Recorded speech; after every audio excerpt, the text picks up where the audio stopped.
اور ایک ڈاکٹر ارشاد صاحب نے آپ کے سامنے پہلے یہ بات رکھی تھی، لیکن ہم نے سنی، ہمیں سمجھ نہ آئی۔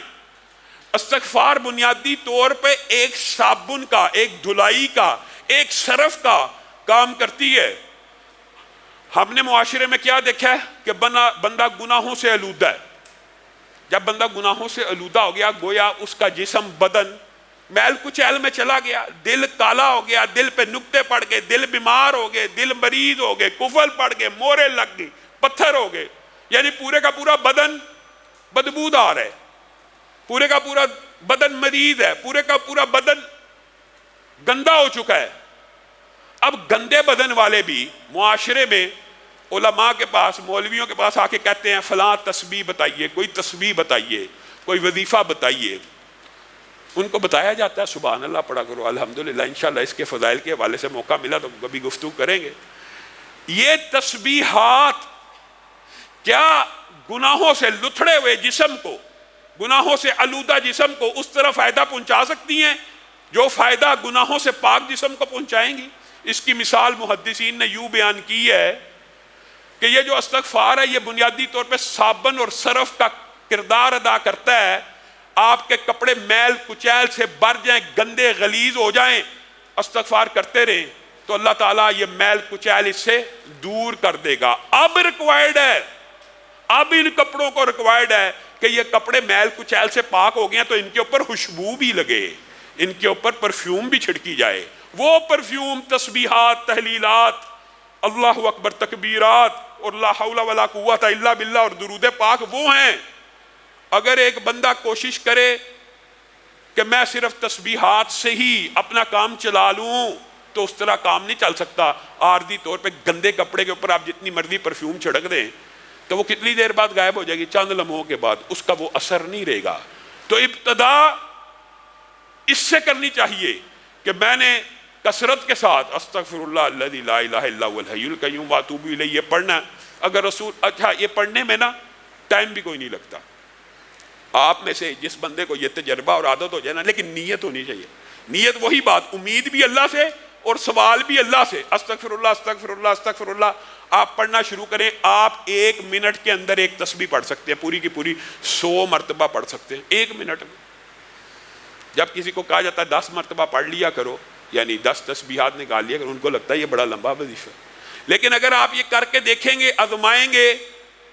تو پھر آپ کی زندگی کے اندر حالات بھی بدلنا شروع ہو جائیں گے۔ اور عبداللہ ابن عباس کی حدیث اور قرآن کی اس آیت کے مطابق اللہ تعالیٰ پہلی بات آپ کو گناہوں سے پاک کرے گا، پھر آپ کو مال دے گا، پھر آپ کو اولاد دے گا، پھر آپ کو رہائش گاہیں دے گا جن میں بڑے بڑے باغات ہوں گے، پھر ان باغات کو بھی اللہ خود ڈیکوریٹ کر کے دے گا، یعنی آپ کے پاس ایسے وسائل، اسباب پیدا ہو جائیں گے کہ آپ ڈیکوریٹ کر سکیں، یا آپ کی کھیتیاں ہوں گی، آپ کے باغات ہوں گے جن پہ وافر پھل آئے گا، یعنی ہر طرف سے رزق کی بارش کہاں سے آئے گی؟ اس استغفار سے آئے گی۔ اور سید الاستغفار، سید الاستغفار ایک وظیفہ ایسا بھی اللہ رب العزت نے نبی کریم کے ذریعے ہمیں بتایا ہے کہ جو بندہ بھی 1 مرتبہ صبح، صرف 1 مرتبہ، 10 20 100 دفعہ، 1 مرتبہ شام کو پڑھ لے تو اللہ تعالیٰ نہ صرف اس کو گناہوں سے پاک کر دیتے ہیں بلکہ جنت الفردوس میں داخل کر دیتے ہیں۔ آپ اور میں یاد تو کرتے نہیں، سب جائیں بخاری شریف اٹھائیں، سید الاستغفار دیکھیں کیا کہاں لکھا ہے، پڑھیں اللہم انت ربی لا الہ الا انت خلقتنی وانا عبدک وانا علی عہدک ووعدک ما استطعت اعوذ بک من شر ما صنعت ابوء لک بنعمتک علی وابوء لک بذنبی فاغفر لی فإنہ لا یغفر الذنوب الا انت۔ یہ یاد کرنا مشکل نہیں ہے۔ بعض روایات میں لفظ ابو لک بذنبی اور بعض میں ابو بذنبی، دونوں میں کوئی فرق نہیں ہے۔ 19-20 کے حرف کے فرق سے دونوں روایات موجود ہیں، آپ پڑھیں۔ یہ سید الاستغفار ہے، آپ اس کو صبح 1 دفعہ پڑھیں، 1 دفعہ شام پڑھیں، اپنی زندگی کا معمول بنائیں کہ ہم نے استغفر اللہ کی جو تسبیح ہے، نیت کے ساتھ، ارادے کے ساتھ، گناہ نہ کرنے کے عزم کے ساتھ، ہمیشہ کے لیے چھوڑنے کی نیت کے ساتھ اس گناہ کے اوپر نادم ہو کے کرنا ہے، تو اللہ رب العزت یہ سارے کے ساری 6 کی 6 برکات آپ کے اوپر نازل کر دے گا۔ لیکن اگر آپ کی نیت میں گناہ چھوڑنا نہیں ہے، اس کے اوپر یہ ارادہ ہے کہ رمضان گزر جائے گا پھر وہ گناہ شروع کر دوں گا، یہ اللہ تعالیٰ کو مطلوب اور مقصود نہیں، ارادہ یہ ہو اللہ تعالیٰ قبر تک وہ گناہ نہیں کروں گا۔ اور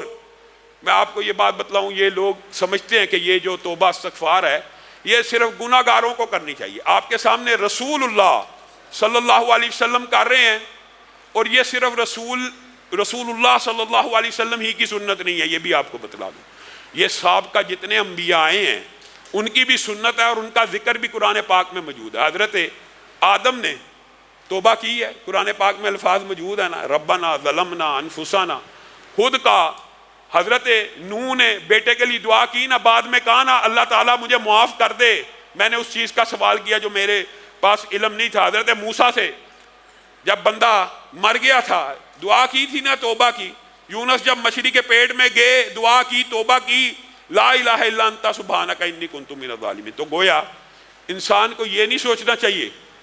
کہ میرے گناہ کم ہیں، میرے گناہ زیادہ ہیں۔ ہر بندے کو توبہ کی ضرورت ہے۔ اللہ رب العزت کی بارگاہ میں آگے ہم بھی توبہ کرتے ہیں، اے اللہ ہم سب کے گناہوں کو معاف فرما، اے اللہ ظاہری گناہوں کو معاف فرما، اے اللہ باطنی گناہوں کو معاف فرما، اے اللہ ہر چھوٹی خطا کو معاف فرما، اے اللہ ہر بڑی خطا کو معاف فرما، اے اللہ آنکھوں کی خیانتوں کو معاف فرما، اے اللہ زبان کی لرزشوں کو معاف فرما، اے اللہ سر سے پاؤں تک ہر گناہ کو معاف فرما، اے اللہ جتنے گناہ کیے ہیں سب کو معاف فرما، یا اللہ پیدائش سے لے کے آج تک جتنے گناہ ہیں نافرمانیوں کے وہ بھی معاف فرما، یا اللہ جن کی حق تلفی کی ہے وہ بھی معاف فرما، یا اللہ جن کے حق دینے والے ہیں ان کے حق دینے کی توفیق عنایت فرما،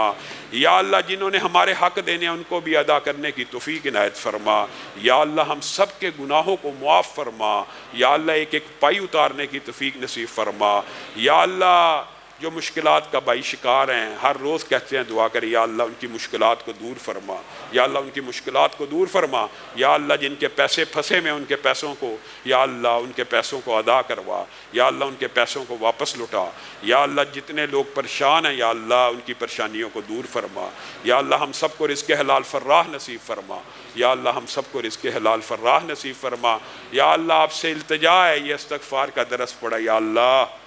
سر سے لے کے پاؤں کے ناخن تک جسم کے جتنے اعضاء نے جو گناہ کیے ہیں یا اللہ سارے ہی معاف فرما، یا اللہ اس نیت پہ توبہ کرتے ہیں آج کے بعد گناہ نہیں کریں گے، یا اللہ سارے ہی معاف فرما،